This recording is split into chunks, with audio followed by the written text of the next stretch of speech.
3, 2, 1, 0. All engine running.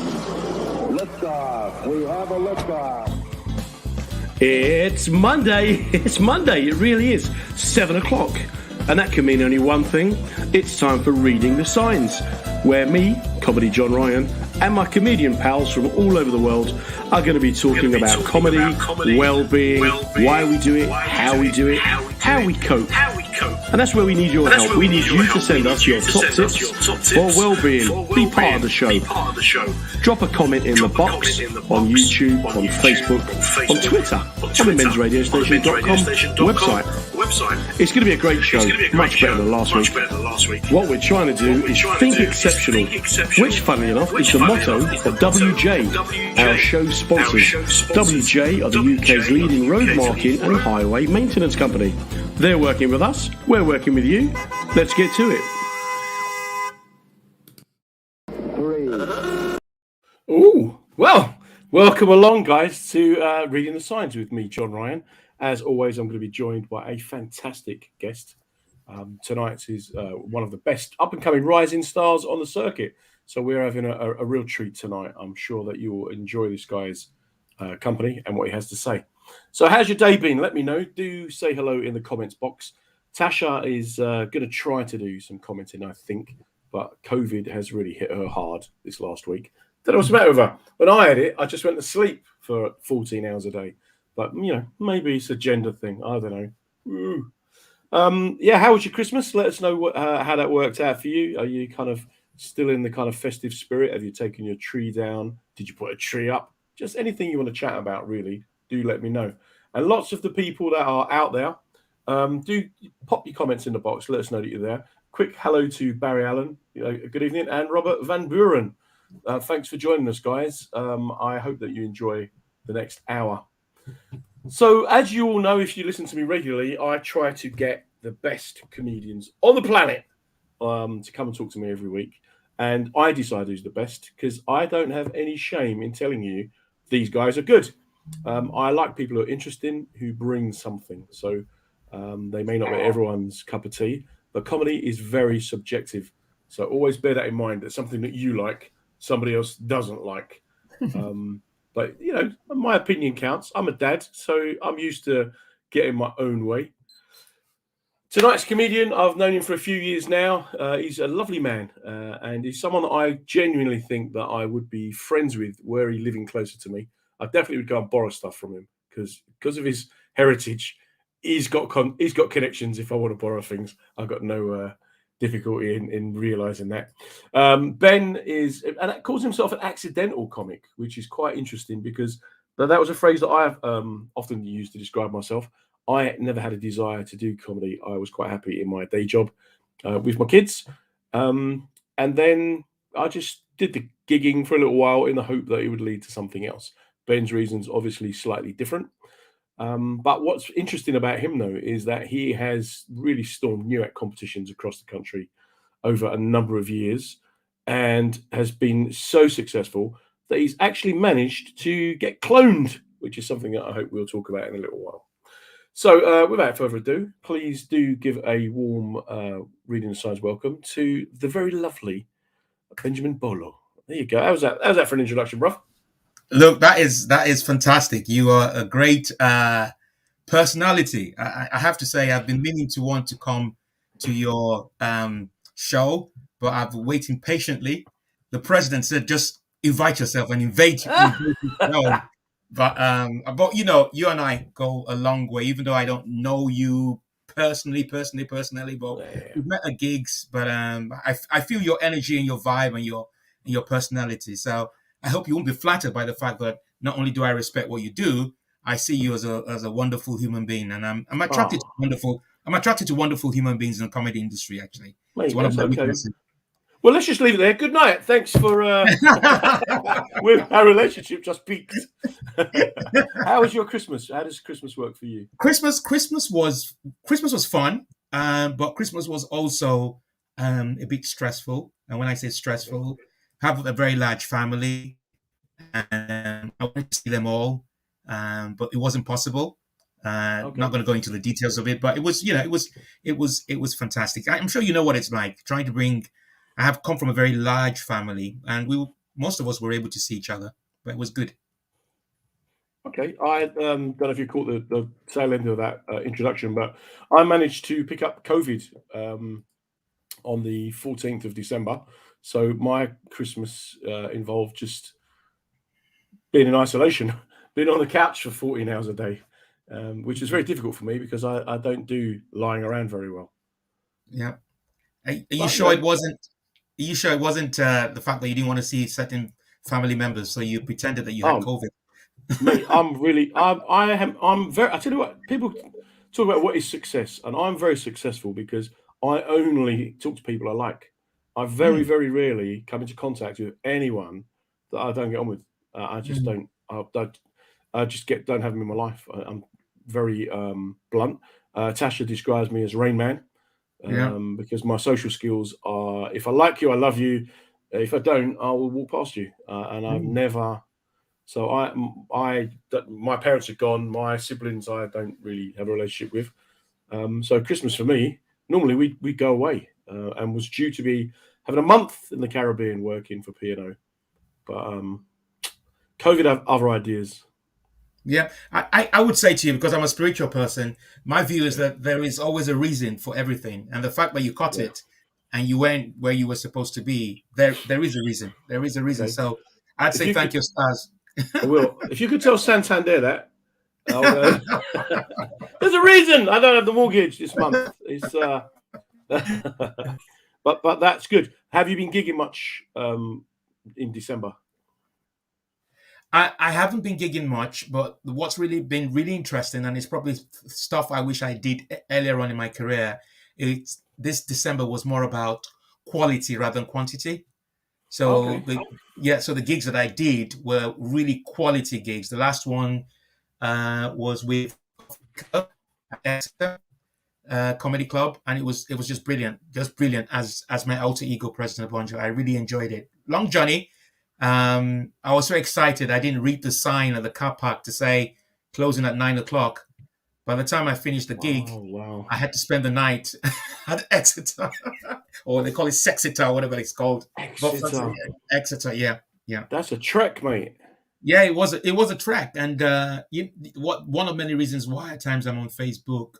Uh, Someone wrote and said they were looking for someone to replace them, and I jumped at it and off the curb said, "Come and do it." So Okay. And they're good people to get in with yeah, if you want to progress. For mm, people who aren't in the industry, there are a couple of big gigs that you've got to get in with, and then that then gives you the credibility to get the other mm, gigs. So, mm. but tell us, when you was a kid, were you brought up here or in Nigeria?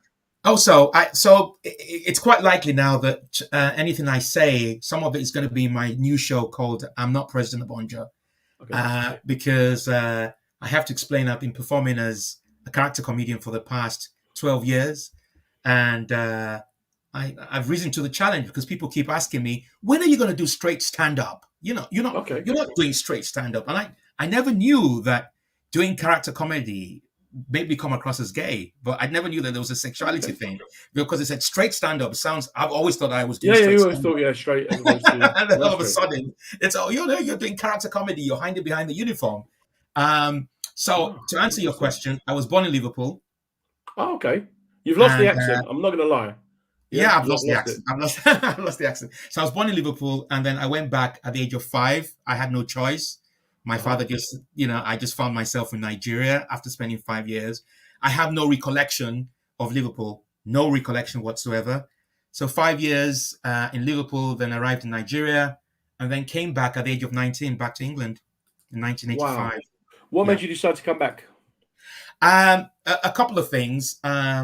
My mom just really thought that because I was very playful, I very playful as a child, and she just thought, look, I don't think this guy's future is in Nigeria. I think I need to get him out of get him out of Nigeria and let him have some sanity in England. And I know I was really, really playful when I was in Nigeria.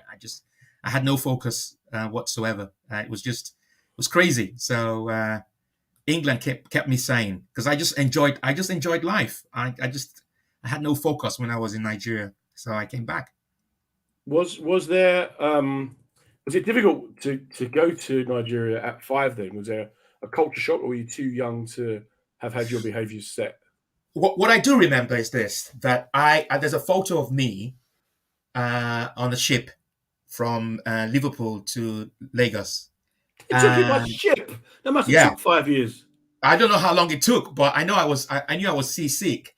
But also, what I do remember is there's a picture of me in a hat, and apparently I love the Beatles, so my father dressed me up in a Beatles outfit. Wow. Can you imagine? Wow. And then arriving in Nigeria Oh with all gosh. my uncles and aunties, Yeah. they probably just thought I was an alien. They just thought, who? So This the one. culture shock was more for them rather than for Yeah. me. If you get my drift. Yeah, So yeah. it was more like, well, who's this? You know? Did you have And a little Scouse accent when you got there? Were you like, all right, yeah, there, I did. all right, there, auntie. How's it going? My understanding is that I did, but I soon lost it immediately because I just have no recollection of, apart from the fact that yes, it's on my birth certificate and I have pictures of when I was in Liverpool, but it's just like a blank, just really blank. And then, so when you was a kid, was you funny? Were you known as a funny guy or just happy? My real father, because some people think that my father is the late Idi Amin Dada.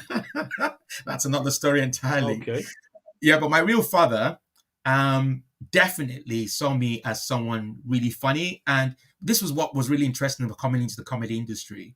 When I started meeting reviewers or people making comments about my brand of comedy, I always felt, but hello, my father always told me I was funny. He knew, he spotted it straight from, he would be driving from, let's say, how best to describe it, leaving London to go to Brighton. He'll want to take me along because he found me funny. He found the fact that I wanted to interact with him, crack jokes with him. So yeah, he was the first person to tell me I was funny. Not any reviewer. He was the first reviewer to tell me I was funny. Yeah. Okay. And then what about other kids in school? Were you a good kid? Were you in trouble, or did you? I wasn't in trouble. I was a peacemaker, but I probably was. For me, and I think that shows in my comedy. I always wanted to stand out, not intentionally. I just felt psychologically that in order for me to create an impact in the world, I always have to be different. If that makes sense. I Yeah. never wanted to be part of the crowd. I always stood out. They always wanted to be around me because I was playful, but I knew I was different because I didn't want to do all the things that they wanted to do. I just wanted to be on my own, and I think that's where that creativity has come from. Yeah, so I wasn't I didn't get into trouble.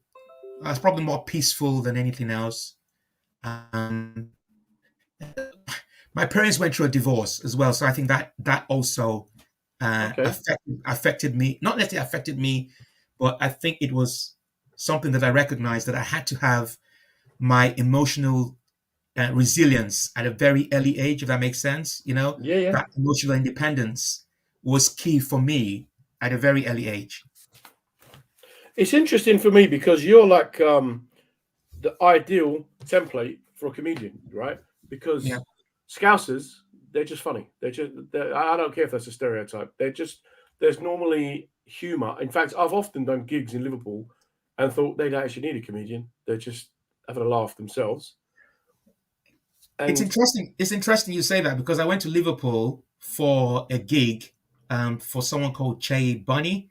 Mhm. It was the Black Alternative Yeah. Showcase, and I remember being picked up from the station, and I met this taxi driver, and he just went on about how everyone in Liverpool is a comedian.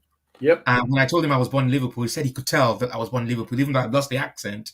They just found people are just naturally funny. Yeah. So I think that's where it all happened. That's where it Yeah. was created. Even before I knew what stand-up comedy was, it was already in me. I was It's that born. banter. Yeah, that That banter, banter. that playfulness, that yeah, you're absolutely right. So that's stereotype number one. Tick. Stereotype number two, Nigerians, mate. You guys are African Irish. I've got many Nigerian friends, and Mhm. laughter is very, very important culturally, right? Yeah, I know that there's a lot of respect and there's a lot mhm, of hierarchy, but yeah, laughter, there's always one of my funniest football matches I've ever seen in my life was when Nigeria played Ghana, and I watched it with maybe 40 or 50 Nigerians and Ghanaians, and the abuse they were digging out to each other. Yeah, it's banter. It's banter. And I'm the comedian, and they're like, "Hey, where's the funny guy going to speak?" I'm like, "Funny guy, I don't need to say nothing, mate." It's like that goal's offside because someone bribed a chicken. It's like, what? But so you're from this dynamic family, right? You get this dynamic family going. You've been taken from England into another society where you've suddenly got to learn social skills, or you're going to get your ass whipped. And then you go through the thing like that. Did you want to be a comedian then when you were a kid? Was it something that you thought of? I never ever gave it any thought until probably when I arrived in England, actually, at the age of 20, probably 23, 24. But because I was never ever supported, my parents would never have allowed me, even though I'd left the country, would have allowed me to want to be a comedian, because it's not something that you'd expect a Nigerian to do at the time. It's either you've got to be a lawyer or a doctor or an engineer. My father was an engineer. So for me to say to him that, oh, I want to be a comedian, there's no way he would have accepted it. I went to one of the very good secondary schools called Government College Ibadan at the time. I'd say it's the equivalent of Eton or King's College in London. And people who went out, who graduated from that school, were either engineers, doctors, lawyers. The great Professor Wale Soyinka is from Government College Ibadan, just to give you an idea of the sort of people who went to that school. So there's no way he would have accepted me being a comedian as a profession, but he knew I was naturally funny. But I don't think he saw me as a comedian. He just saw me as a jester, a clown. A jester. A clown of the past. A joker. Yeah, joker. Yeah, exactly. And then, so what job did you do when you first came to England? Oh, Ben, I did quite a lot of jobs, man. I arrived here. The first area I lived was in Hackney. Wow. Hackney. Whereabouts in Hackney was you? Mayor Street. Mayor Street in Hackney. And I was brought up at Hackney Downs Park. Okay. So Mayor Street, I stayed with an auntie and then ended up in a tower block. Holston Point, that's what it was called. It's been demolished now. And yeah. Was that Hackney Wick or somewhere?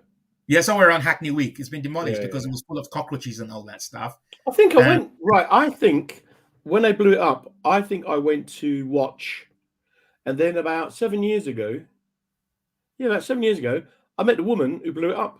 And it was really bizarre. I was at this conference, and people before me, they were called AR Demolition. And they had this presentation about how to blow up tower blocks. And I was like, I used to live there. You see, I was in the park.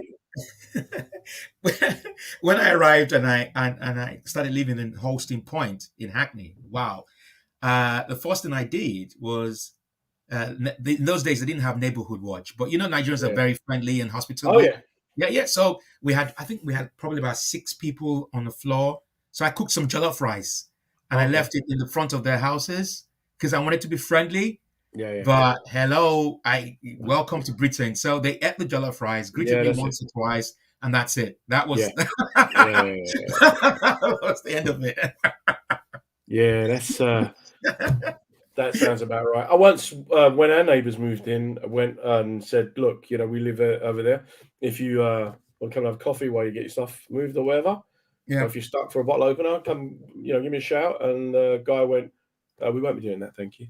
Yeah. And then about a year later, I was at a barbecue, and he was at this barbecue, and now the guy whose house it was, he said, "What did you do to him? He thinks you're really weird and aggressive." I'm like, "What?" Apparently, when he moved in, I knocked on his door and said, "Come over to my house and have a cup of tea, and I've got a bottle opener." I'm like, really? So there is that. And again, for Irish people, me and Tasha were talking about this yesterday. When I was a kid, our front door didn't have a lock on it. There's people coming in and out all the time. And from all nations, and I did a Facebook post the other day about this very thing, about you'd come into my kitchen, you wouldn't know what was going on there.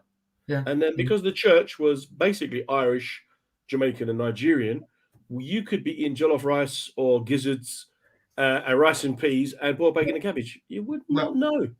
Yeah, you asked me the question about how I made that transition. I have to say to you, when I came back, because I'd spent well over 15 years in Nigeria, we're just friendly. We talk to strangers. We talk to people. We invite people into our houses. I found England really, really cold. Yeah. Really, no, I'm not talking about the weather, just in terms Just of, the people. yeah, just the people, just really, really cold. And it took me a while because at one point I relocated I went to the States just to get a sense of what it was like in the States. And I preferred the States Wow. to England at the time because, you'll meet people in the States. Hi, how you doing? Blah, blah, blah, blah, blah, blah, blah. And the networking was great. But I just thought, I can't be, I've got to be myself. And myself is, I know I have a very outward personality. I talk to everybody until you convince me otherwise. That transition was a bit tough, was really, really tough. It's just a quick shout out to Steve Troop and Kevin Beck Harrison. Thanks for coming along tonight, guys. This is Ben Bollo, who's a top comedian. He'll be all over the telly next year, or he's already over the telly. If you like watching people ripping off another man's work. But anyway, we get onto that in a little while. It's interesting for me because anytime I've met Nigerians, there's like a pride and a dignity. Same with people from the Cameroon and Nigeria. And I think Irish people I call us the parents of the Caribbean because that's where the kind of mix came from. And there does seem to be this sense of family, community, revolves around food and partying. And so when I went into comedy, I'm sure you had the same problem. I just thought everyone was funny. Well, they're all comedians. They're bound to be funny and sociable and nice people. How wrong was I? So how difficult was it for you then to you talk about your neighbours being cold. How were you received by other comedians when you started? Look, so that's why I call myself an accidental comic. It wasn't planned in any shape or form. It started when I went to a Nigerian wedding and the MC, and I don't know if you've been to Nigerian weddings, they have receptions, and there was someone who basically the show on that day, and that friend of mine who was getting married said, "Oh, I know you can pull this off. Can you just fill in for me?" And I went in and I did it, but I was just being myself, just literally being myself in front of 300 people. And at the end of the show, people came to me and said, "Oh, wow, you held it on, blah, blah, blah, blah, blah." And I met someone who said, "Oh, I've never met a funny Nigerian MC. Would you consider stand-up comedy?" And I just thought, what do you mean by stand-up comedy? Because I had no idea. I had honestly had no idea what he was talking about. And he said, "Oh, I'll invite you to the comedy store." And I went to the comedy store and I arrived there. I saw all these people talking about themselves. And I just thought, wow, I can do this. They're just they're just talking, John. They're just talking. They're just talking about their lives. I went on the comedy store. I did what's it called? The gong. I lasted 48 seconds. Wow. And then, and for one reason or the other, I wasn't prepared to talk about, because when I went there, I saw so many comics, and I just thought, and this is just my psychic, I just thought, I need to talk about something fictional. I need to create something different that stands out. People might not get it. People might say it's mental, but that's where my brain is coming from. That's where my mindset was coming from. That if I wanted to make an impact, I needed to create something different. I didn't want to just go on stage and, I'm from Nigeria. I'd seen Gina Yashere at the time, bless her, great comic. So I wanted to create something totally different. I never knew a couple of years later that people would say, that's really mental and confusing. But that's the way it was. However, I went in blindly and I went in there in the industry and I was welcomed. Honestly, I was just literally welcomed. I had no idea what the politics was like, which sounds like the House of Commons. I went in there naively, just, I want to perform. I want to be funny. That is it. I had no idea what the structure was like. I had no idea who the promoters were. I had no idea who were the high profile. I just wanted to be funny. And then it happened. But I realized that as it happened, as you rise through the ranks, then you start to discover certain things. And I was still naive. Something was just telling me, no, this is great. This is, everybody's your friend. Everybody is your friend in the comedy industry, because look, I'm not, how would I put it? I'm not, I don't want to swear, but I try to be polite to every single person. And I think that's one of many reasons why I was able to get the support that I got in July 2019 when BBC Studios and E4 tried to steal the character off me. Yeah, yeah. And I yeah, know yeah. that if I was someone that people didn't get along with, I don't think I would have got that support from the comedy industry. So that it was just fantastic. But I noticed that I've never worked in an industry where I regard it as healthy competition. I Yeah? love Okay. I love the idea that, for example, Nabil is doing very well, who happens to be a Yeah, friend of mine. yeah, That superb. Yeah, yeah. inspires me. I love the fact that there are people who are coming through the ranks and are doing better. I don't get a sense of any jealousy, certainly not from my part. That's not how I deal with I compete with myself rather than compete with other people. But I think what breaks me at times is when I see other comics being so bitter about other people's success, and then that's when the penny drops. That if they're not happy that someone is being successful, I wonder what they think. So the Yeah. penny just Yeah, drops. yeah, yeah. That some of this can be quite false. Because I've never worked in the entertainment industry. I had to learn the ropes in terms of showbiz, and there are people who would like you and there are people who wouldn't like you. That's the fact of the matter. But for me, don't let that define you in terms of how you interact with people. So how then did you cope with that transition from like being in a working environment, as in a day job, Yeah. to the evening job? So when you first started doing comedy, were you in the job that you're in now? Yeah. No. I was in a different job, but this for me. Don't forget that subconsciously, this is something I wanted to do right from when I was Right. young. I just Okay. never had not that I didn't have the desire, I just didn't know how to go about it. So when it actually happened, it was like I had discovered almost like a box of chocolates for the first time, and I opened it and I tasted it, and I just thought, wow, I can do this, even though some people are not going to get me, and my comedy, as far as I'm concerned, doesn't follow the norm. It's because I've noticed that certain areas of the industry are very dogmatic about how you should do comedy. That's not how my brain works. I want to be different. I want to create something different. I want to create my own utopia. I don't want to be the same person like the others. I just want to be different. So how did I cope? I think for me, I just genuinely found it as I started by finding it as a hobby. I saw it like a hobby that you enjoy. It's almost like you playing golf, or you going to you playing football, but it's not professional. That's how I saw it. And I just thought, look, the key thing for me, John, is I still enjoy it. Yeah. I enjoy it. I enjoy the fact that I see people. I've created something that the audiences in the UK enjoy. Okay, not everyone will like it. Not every promoter would like it, and I recognize that. Not everyone in the industry would like it. But actually, if I'm building my audiences and my audiences love what I do, that's good enough for me. Because I'm building my own. I'm building my own industry. If that makes sense. My own utopia. You're running your own track, is the way I Yeah. describe it. In your day jobs, then, were you messing about? Were you just happy, cheerful, or? I was always known as a cheerful person. Actually, I genuinely think performing comedy, because what I do includes public speaking. So even though if people didn't know that I did comedy, I'm able to warm a room up. Yeah, I could go into a room and speak to people confidently and put some humor into it, and I get away with it. But they never knew that I was performing comedy. If that makes sense. Yeah. But your comedy is very persona based. Yeah, and also, one of the things I realized is that when I arrived in this country and as I was rising through the ranks, public speaking was really, really important.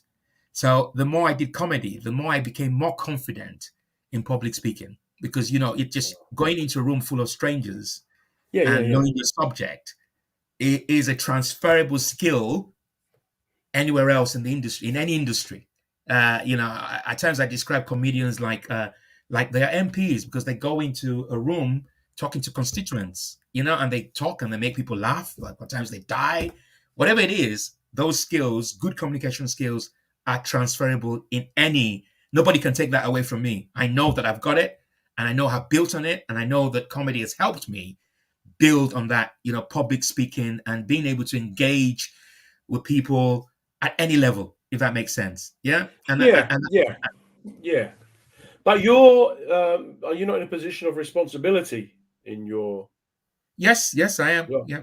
So then, how do you reconcile being this funny, wacky? Because if you're like a manager, how am I going to come to you to discipline me when? But I think, I think it's almost like how do you best describe this? You can't be funny 24/7, can you, John? It's impossible. No, And that's it's right. yeah, and it's a different environment, isn't it? I'm not trying to be David Brent. Is it David Brent in his office? Mhm. I know that there are responsibilities and there are boundaries. So I leave my comedy away from my office. It's that simple, and I know I've got a job to do and I've got to do it and do it well. And that's cool. So and people take me seriously. It's not like people see me as a and I think what also helps is the fact that I perform in character rather than as myself. If Yeah. that makes sense. Yeah. Yeah. So Yeah. yeah, exactly. And Just some people found out. They found out videos and they just literally laughed and just said maybe they think we I'm know these mental. I don't guys. know. We But know yeah. these men. Let me just, before we go further, just say a quick good evening to Dave Allison, Kevin Beck Harrison, Nick Jones, Steve Troop. Thanks for coming along, guy. Nick Jones, especially, mate. You're so supportive. Thank you. And Steve. For those people who are just joining us, this is Ben Bollo, who is one of the greatest unknown little gems on the comedy circuit. You're going to love him once you get to see him and hear from him. Big mention to our sponsors, the WJ Group, who, as we know, just wouldn't be doing this without them. So thank you to them, the UK's leading road marking and highway maintenance company. So Ben, we're just getting touching on this thing. Why the character then? So why President Obonjo? Tell us what he stands for. Okay, so this is what happened, and this is literally what happened. Obama came into the scene, and my wife was supporting Hillary Clinton. I was supporting Obama. Obama becomes president, and I just couldn't believe it. It's like she was really, really attracted to Obama. I'm sure she won't mind me saying this. She was Obama this, Obama that, Obama, and I just thought, wow, what's all this? I used to support Obama, but you're the one now supporting Obama. Yeah, there's And a little bit too much liking going on here, love. That's what I would have been yeah, saying to her. and also she literally bought me two books to read: The Audacity of Hope and Dreams of My Father. Uh-huh. And I just thought, what is going on here? Not only do you like him, it's as if you want a president in the house. Yeah. And then there's a late friend of mine called Abe Fatuga, bless him. You have people who see things in you that you don't see.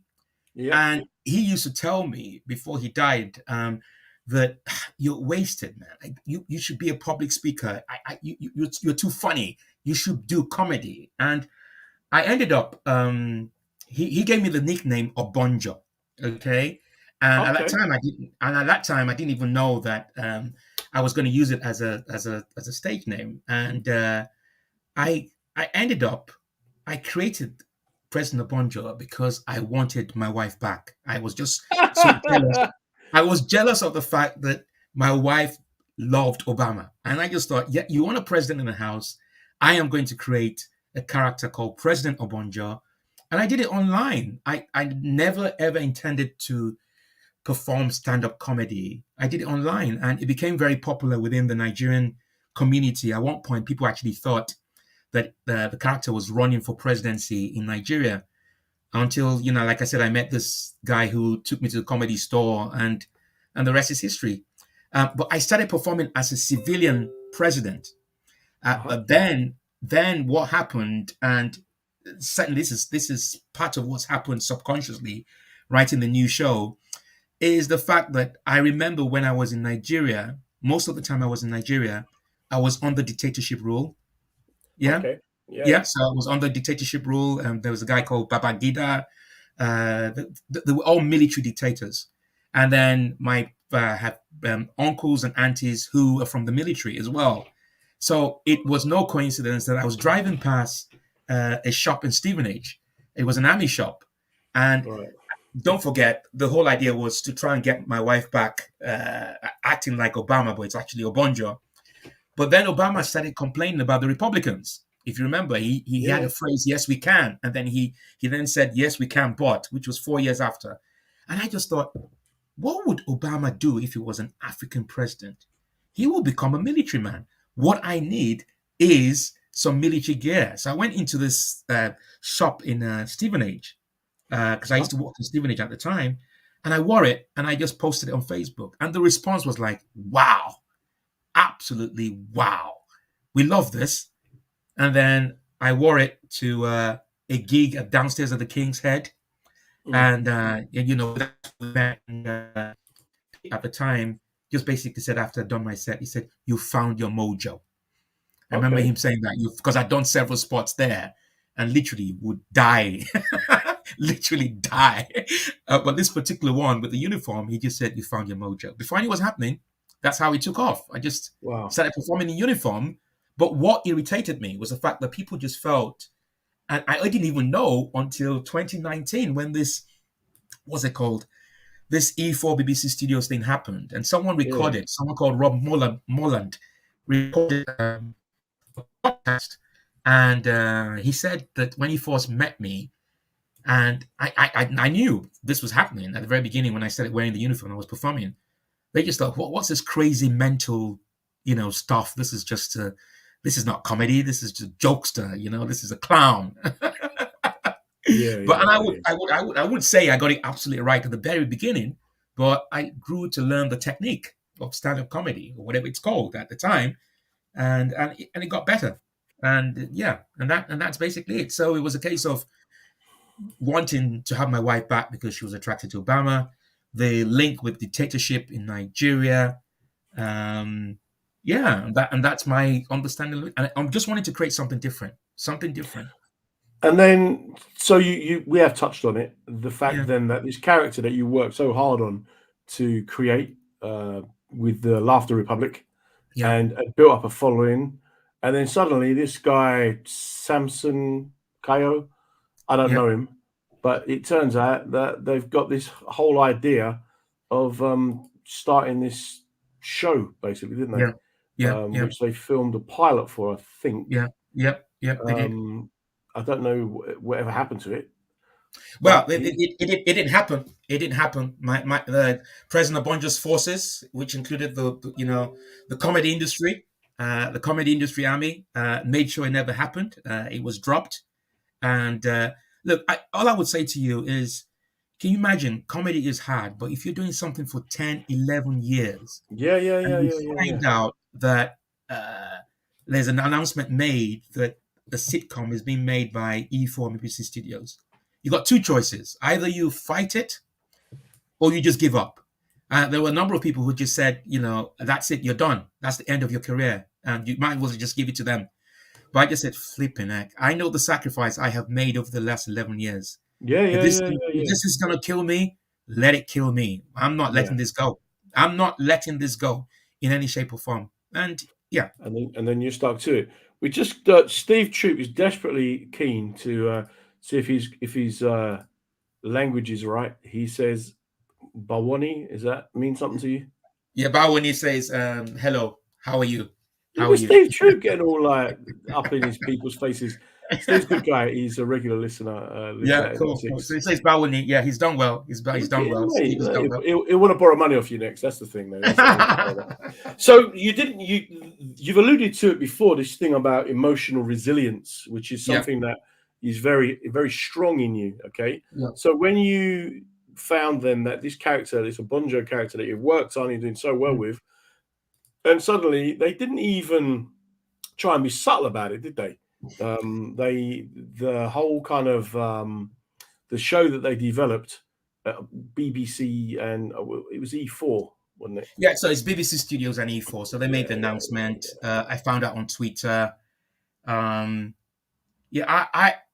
generally don't know. Did you call it Colonel Banjunki or something? Or Colonel yeah. So it wasn't just about and people would say that, look, I don't have the monopoly of an African dictator, and I was reminded by some people that there were sitcoms previously in the past.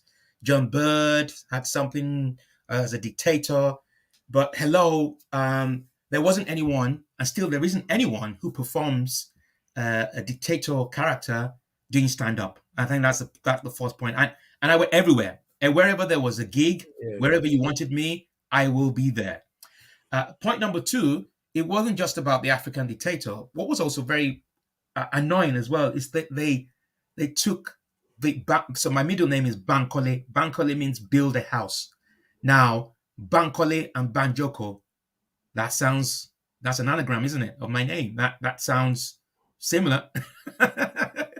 So yeah. Okay. Yeah.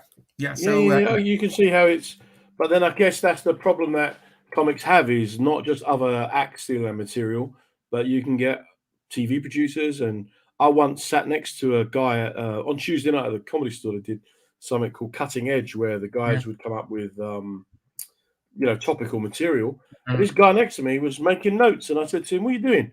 He goes, "Oh yeah, I've got a radio show on I think BBC Kent." Yeah. I said, "Well, not tomorrow, you ain't," and I took the book off him. And then there was a little bit of let me tell you what happened. So I've written a show called Stolen, which will appear at Leicester Comedy Festival, and it's all about what happened in July 2019. I did a preview of the show at Camden Comedy Club a couple of months back, and guess who was in the audience? Just guess. The guy, a TV producer? Someone from BBC. And did you confront them afterwards? Yeah, definitely. It's all on tape. All right. Without giving too much away, I hope that you remember to, as you're hitting him, I hope you have to remember to shout, "Stop hitting me," because people hear better than they see. That's a bit of advice I was given by a policeman when I was about 13. If you're in trouble, punch and shout, "Stop hitting me," as you're punching them, even if they're not hitting you back, because all people. Yeah, I just found it really ridiculous that that there was someone there who, and it was a she, and I spoke to her and I said, "Oh, do you know about me?" Yes, I've heard about you. It was just really strange, and that just proved that they could. Yeah, they've done their research. Pick up anything from Joe. Yeah. There's no shame. Yeah, no shame. We're back in the day when we used to do the Jongleurs nights, which has recently been revamped, but completely differently. That I often remember there'd be acts at the back of the room, one or two in particular, making notes. You go, "What are you doing?" And when I've worked on the cruise ships, I've seen it. Now people record other people's shows, and there doesn't seem, because audiences don't care where you got the jokes from. All they want to do is laugh. But we know that if we write it, craft it, and develop it, that we've invested in it. And I think very much what happened with you was a classic example of all them years of work, like you said, and all the effort and stuff that you put into it. And for what? So someone could just come and take it away.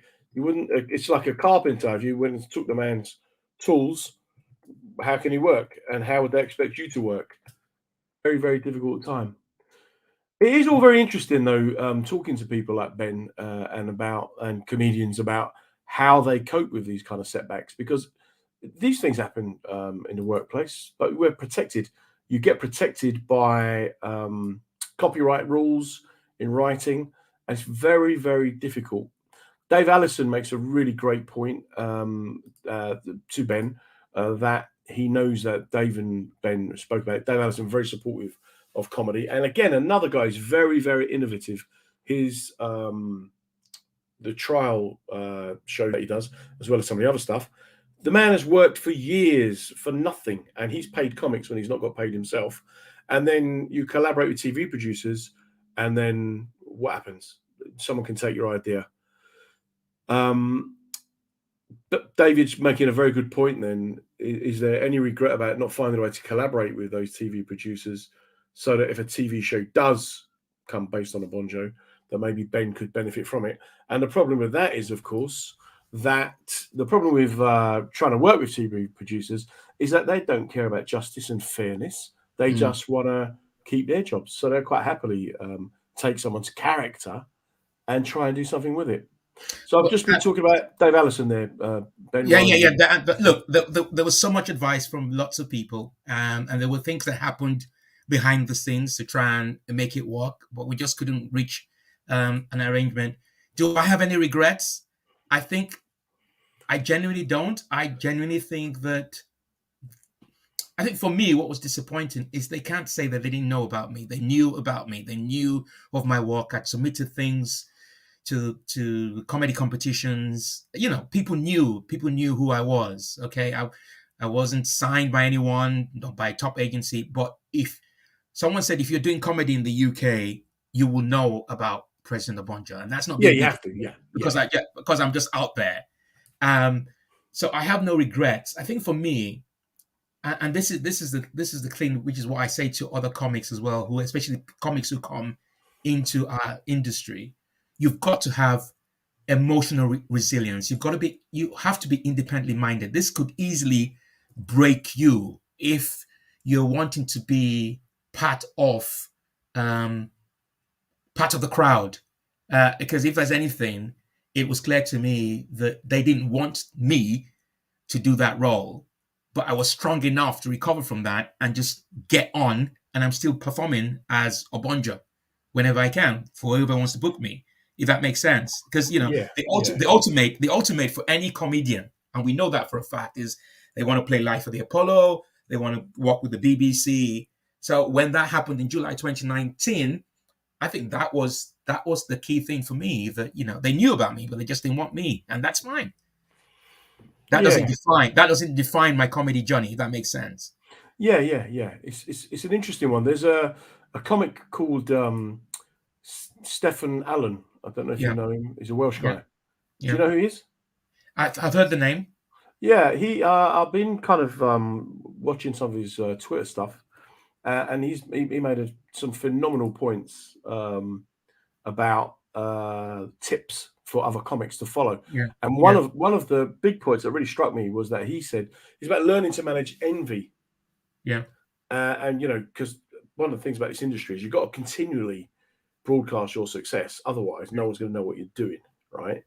And if you don't, like the amount of times, even still, people say to me, you should be doing social media more, or you should be doing TV, get on radio, because there's this view that if you're not on television, you're not successful. But it's about how we're going to, what do we consider to be successful? What does Ben want to get out of comedy over the next few years?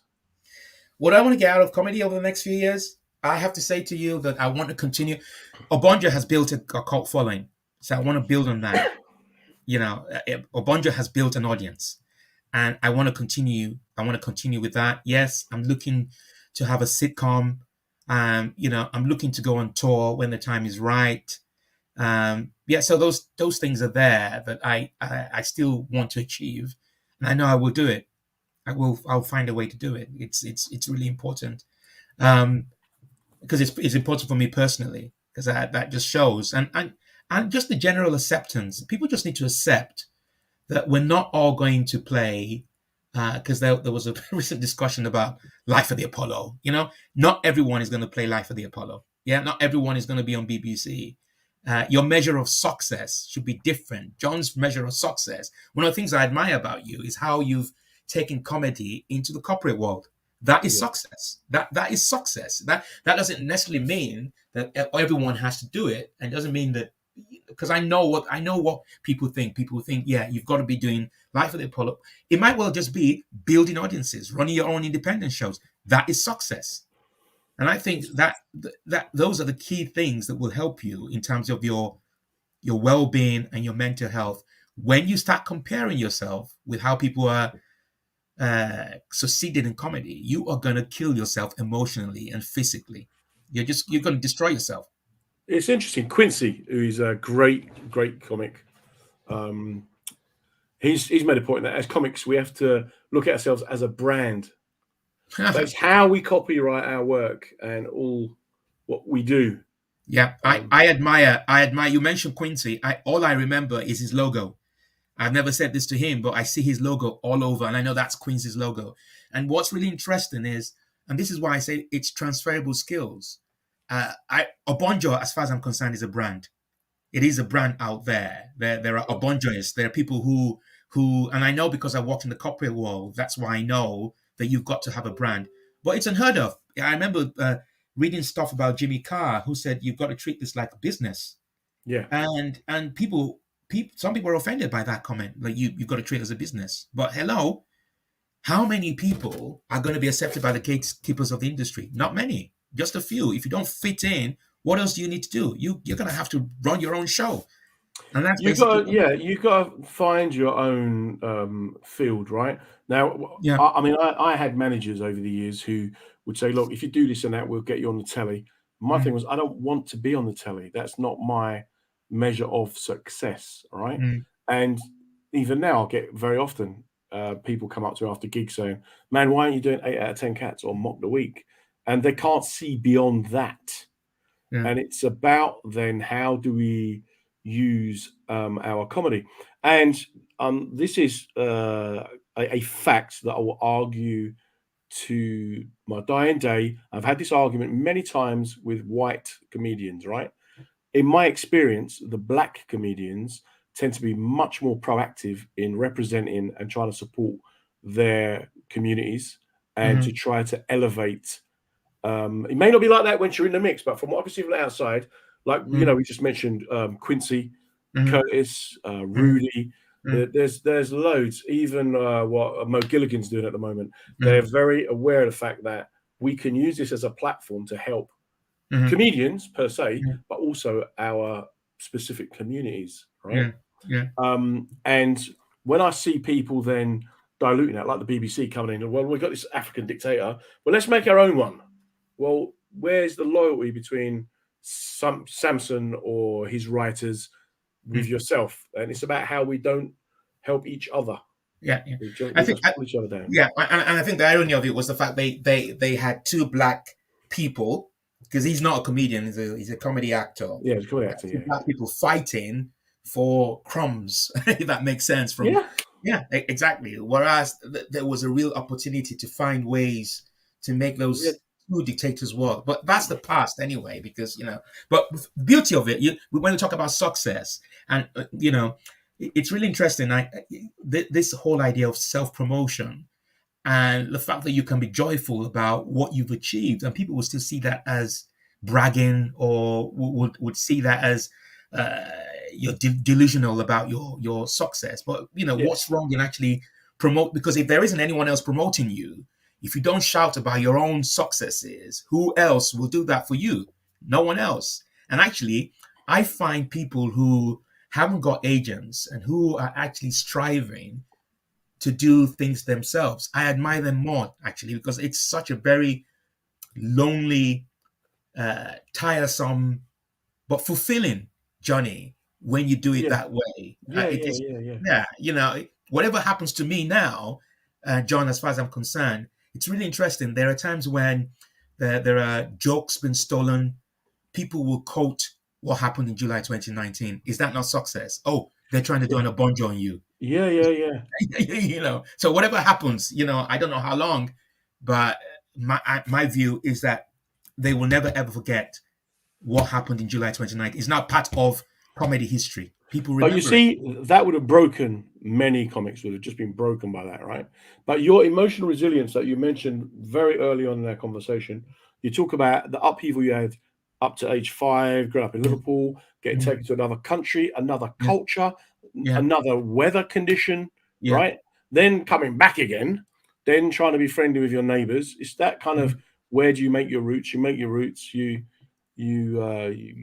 got your missus who then you're taking inspiration from her, although mm. it's lust rather than humor. You get your character taken from you. What is it that keeps Ben going? What keeps you kind of resilient? What's your tip that you can maybe share to help other people? I think you just need to remember. You always need to remember that there is always light at the end of the tunnel. That has always been my approach.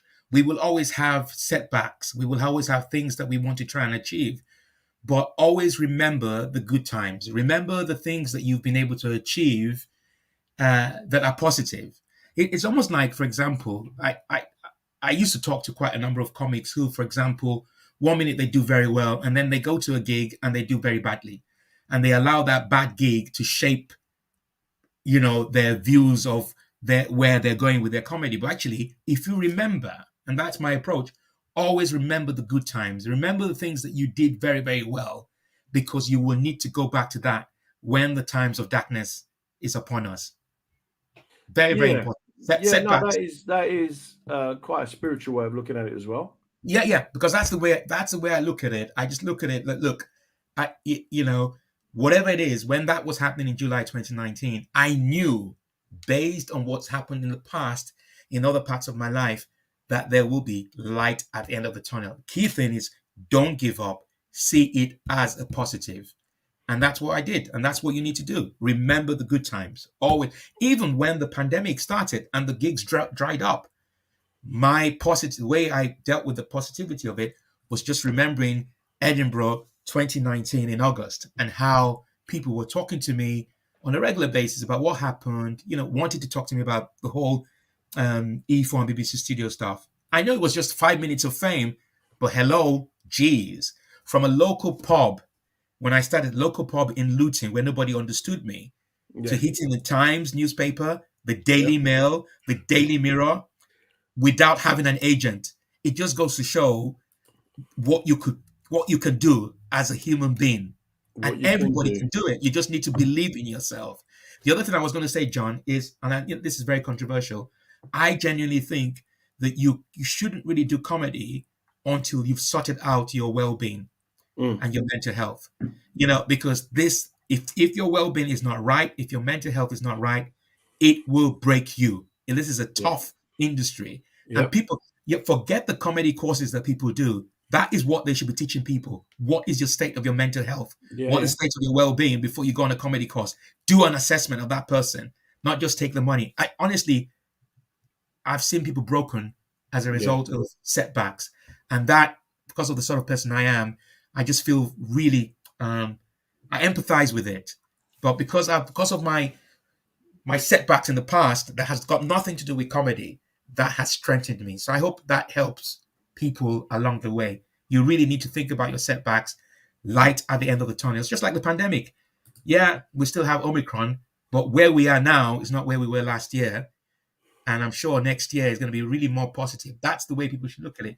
If you're looking at it from a negative point of view, it will break you. The number of people who are saying to me, give up this character, give it to the BBC, you're finished. That's the end of it. I am still standing. Okay, I'm not working with the BBC, but I am still standing. I'm still standing. This when the new character comic was built. I could talk to you for hours, my friend, but our hour is up. I'm sorry. I've spoken too much. No, not at all, man. Not at all. But what I'd love you to do is to make sure that you keep me updated with your shows and that. Stick them on my Facebook page because people will want to come and see you. It's been absolutely inspiring talking to you, my friend. You take care and stay safe, yeah? Thank you very much. And the internet worked. We did it, man. We did it. That little link through Lagos, that's what made it work, man. Oh, thank you. So that was Benjamin Bello, just an amazing guy, very kind, very caring, very upbeat, with some amazing little tips there. And as you know, when you listen every week or if you listen regularly, we're always trying to get our guests to give us some of their top tips and things that work for them. What we've got to remember is that we're not clinicians, we're not practitioners. We're just guys and girls who and people who define themselves as guys and girls. Don't even start me on that. You know what I'm trying to say is that, look, everyone's got their own little ways that make things work and get us through the day. If you know someone who's in trouble or struggling, just reach out to them, put your hand out and help, okay? Because you may be in a good place, they're not. And just by showing an interest or taking an interest, you can be the difference. Please do keep tuning into us every Monday night at 7 p.m. And for our pre-records when we do them sporadically throughout the week. Have a listen to all the shows on the men's radio station and the women's radio station. Give us a like on social media because that sort of stuff is all important, really. I don't know why. Don't get it myself. I'm still from the old school, where we just put a box up outside your front door, stand up on it and start chatting. Stay safe and just remember that you are not on your own. Thanks for being part of the Reading the Signs family. See you next week. Well, that's the end of another episode of Reading the Signs with me, Comedy John Ryan. We're here every Monday night at 7 p.m. talking with comedians about mental wellness, mental well-being, and just trying to get the conversation going. What we're trying to do is show that it's good to talk, and we're also trying to show that everybody can go through the same experiences. A massive thank you to the WJ Group who sponsored the show, showing their commitment not just to mental well-being, but also to reaching as broad an audience as possible. It's great to be part of the mensradiostation.com family, so do check us out on the website, on social media. We'll be back next Monday. You take care. Stay safe, everybody.